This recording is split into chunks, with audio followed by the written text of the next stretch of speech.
Sarah wants to know, how do you get past the guilt of having blown it in your anger? How did I get past that? Well, there were a couple, 2, 3 steps that I actually took along the path to finding that freedom and that relief. The first thing was being able to recognize true guilt versus false guilt in my life. I had to really look at something and see if I had broken a law made by God, as found in Scripture, something that was clearly delineated that was sinful, that was wrong, that I was in error. And also whether I had broken man-made laws. And if I was guilty, if I could say yes to either of those, then I truly stand guilty in that realm, and I have to own that. For example, when I acted physically abusive towards my children, when I threw my oldest daughter at the time, my youngest, she was very young at the time, but when I threw her on her bed, that was excessive and inappropriate treatment. It was abusive. It was out of line. There's no way. If someone had seen me do that and had reported that to the police, I would have been found guilty.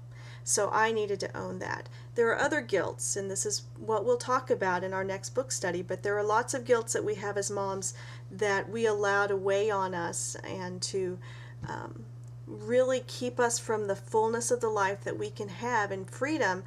And they're not true. They're ambiguous. They're this cloudy, like taking a square of Jell-O and trying to nail that to your wall. It's just, you didn't break a law, you didn't sin, you didn't do anything specifically that was wrong, but you feel guilty. Like, maybe you didn't buy the pair of shoes, the tennis shoes that your child wanted, and you felt guilty about that. Or you said no, and you feel guilty because you said no, but you didn't break a law or do anything wrong. You have to know the difference between those two, and you have to be able to say as a result, I am picking up what I'm dropping over here, that this is true guilt, or I am not picking up what I'm dropping over here, or what's being dropped on my plate. That's very important. The other thing that I had to do is that I had to accept the fact that I was forgiven for those blow-ups with God.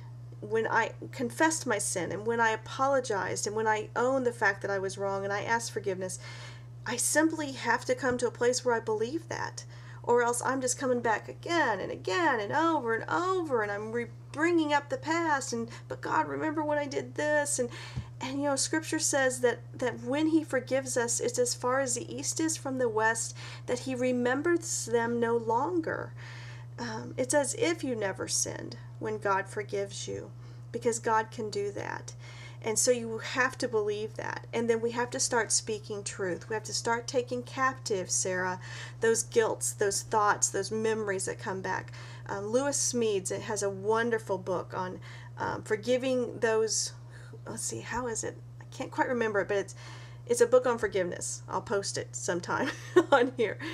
But what he says, and it's so wise, and I didn't get it 10 years ago, 15 years ago when I first read it, but I understand it now. He said that we have to go back and recreate those memories, and those memories that just hold us captive. And I have gone back to some of those ugly places, that what happened with Kristen, what happened with Ricky Neal at times, things that I've done wrong with Patrick. A lot less with Patrick, my third one. He benefits from being the third child in the lessons that I learned with the first two. But what I've done is I've gone back, Sarah, and I've pictured what happened, and I've recreated it. I've said, what happened when I threw Kristen was wrong, but as a result of that happening, I took note of this anger that was building in me. It allowed me to see my weakness. It allowed me to understand how much I needed God in my life to change things. I was a very prideful woman. I know I still battle with that. Those of you who know me probably like really, that's so shocking. I know that's still there. But all of those things that happened in the past, and all of those things that held me captive in guilt and condemnation, God allows to be used for good down the road. And I have to choose to see that and believe that. So those are the things that I've done, Sarah, that have helped free me from those blow-ups and the ugliness of my mothering.